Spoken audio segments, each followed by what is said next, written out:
কলীয়া Bhomora দলঙত খুৰাভৰ্তি truck দুৰ্ঘটনাগ্ৰস্ত। যোৱা নিশা সংঘটিত হৈছে এই ভয়ংকৰ পথ দুৰ্ঘটনা। ঘন কুঁৱলী আৰু দলঙত লাইট নথকাৰ বাবে দুৰ্ঘটনা সংঘটিত হোৱাৰ আশংকা কৰা হৈছে।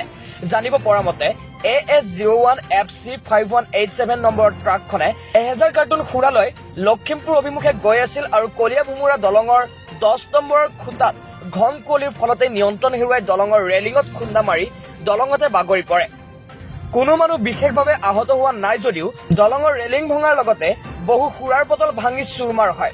ৰাইজৰ চৰকাৰলৈ অনুৰোধ, দলঙৰ লাইটসমূহৰ সোনকালে ব্যৱস্থা কৰক, নহলে সঘনাই দুৰ্ঘটনা সংঘটিত হৈ বহু নিৰীহ লোকে মৃত্যুক আঁকোৱালি ল'ব। কেনেকে হ'ল?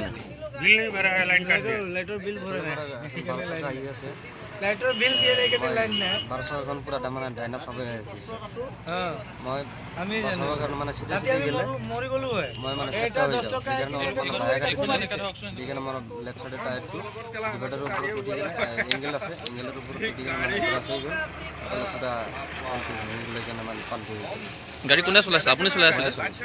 কিবা মানুহৰ কাৰোবাৰ কিবা ক্ষতি হৈছে নেকি? নাই নাই ক্ষতি হোৱা নাই একো হোৱা নাই ন?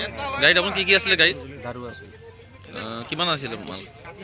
1000 কাৰ্টুন এতিয়া ক্ষতি হৈছে ন এইবিলাক? দাৰু ভাঙিছে? অলপ নথি পত্ৰ আছিলে গাড়ীত? ঠিকে নথি পত্ৰ ঠিকে আছে? অ'কে আছে ন? কলিয়াবৰৰ পৰা অনুপ বৰাৰ ৰিপৰ্ট, টাইমছ নিউজ টুডে।